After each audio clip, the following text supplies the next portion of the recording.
পুরীর জগন্নাথ দেবের টেম্পলটা দেখা যাচ্ছে। এই যে টেম্পলটা দেখা যাচ্ছে। দীঘাতে চলে এসেছি প্রায়। এই স্টেশন থেকে ওই যে জগন্নাথ দেবের ওই যে দেখতে পাচ্ছি আমরা, ওইটা জগন্নাথ দেবের চূড়াটা দেখা যাচ্ছে।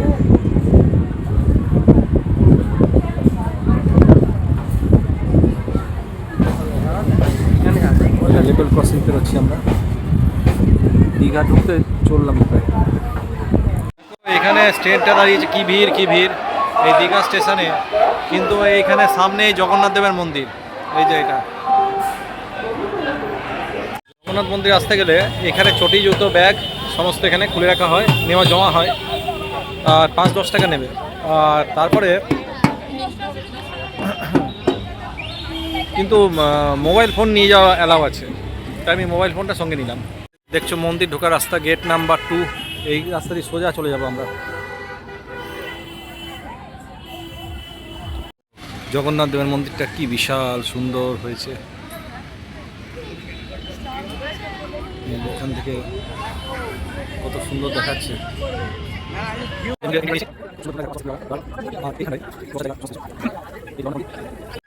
এই জগন্নাথ দেবের মন্দিরটা মাননীয় মুখ্যমন্ত্রী শ্রীমতী মমতা বন্দ্যোপাধ্যায় মহাশয় গত বছর অর্থাৎ 30শে এপ্রিল 2025 সালে এটা এই মন্দিরের দ্বার উদ্ঘাটন করেছিলেন। এবং এই মন্দিরটা টোটাল 250 অর্থাৎ 250 কোটি টাকা ব্যয় করে এই মন্দিরটা নির্মাণ করা হয়েছিল। এই মন্দিরটা বড় বড় উজ্জয়িনীতে ঠিক এরকম মাপের প্রদীপের স্ট্যান্ড ছিল বড় বড়। এটা হচ্ছে গেট।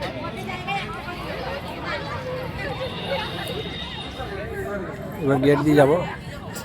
ঠিক পুরীর আদলেই কোনো অংশে কম নয়, এই পুরীর মতোই সমস্ত। এখানে গরুর স্তম্ভটা আছে।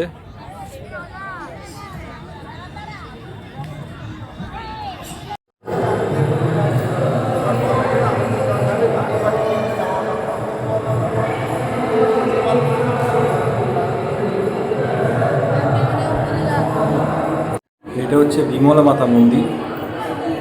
ঠিক মানে এটা প্রভু শ্রী জগন্নাথ দেবের মেন মন্দিরটা এইখানে আছে।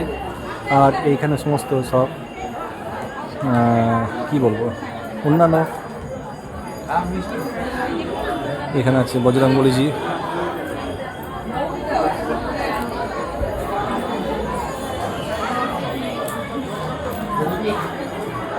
আরও অনেক মন্দির আছে সাইডে আশেপাশে।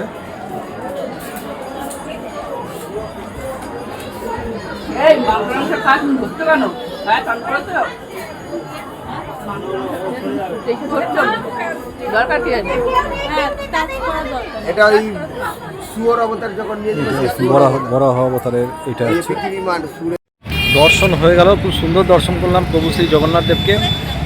তো এইখানে একটা জিনিস বলে রাখি যে চটি জুতো ব্যাগ রাখার কাউন্টার আছে আলাদা, টোকেন দেওয়া হবে। আর এইদিকে হচ্ছে 2 নম্বর কাউন্টারে এন্ট্রি করা হচ্ছে, 3 নম্বর কাউন্টারে এক্সিট করা হচ্ছে। এটা হচ্ছে main Joy Shri Jagannath.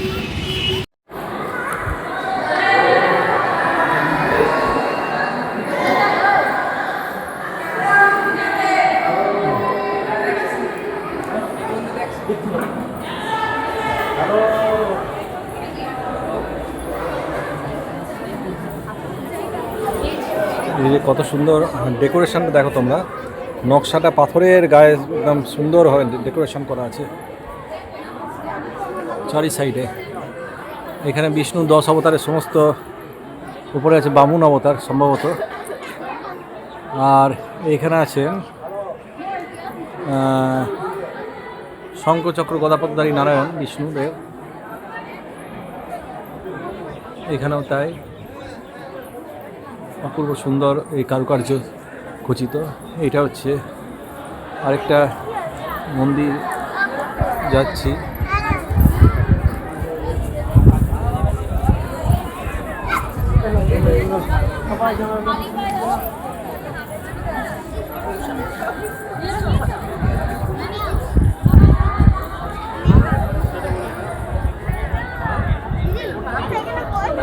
I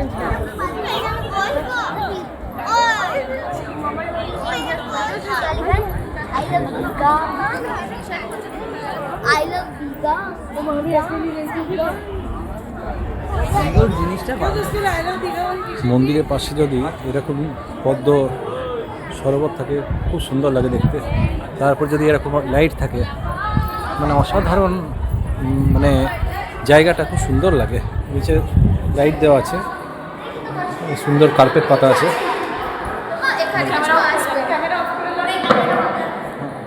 অসাধারণ সুন্দর দেখলাম। যেমন পুরীর জগন্নাথ দেবের মন্দির আছে ঠিক সেই রকমই আদলে বহু, যেমন যেমন পুরীর জগন্নাথ মন্দিরের 4টে গেট আছে, তার মানে মন্দির কম্পাউন্ডের সাইডে প্রচুর মন্দির আছে অন্যান্য দেবদেবীর, এখানেও তাই। সব কিছু সুন্দর দেখলাম, বলতে গেলে অসাধারণ মন্দিরটা তৈরি হয়েছে।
এবার বাড়ি ফেরার পালা।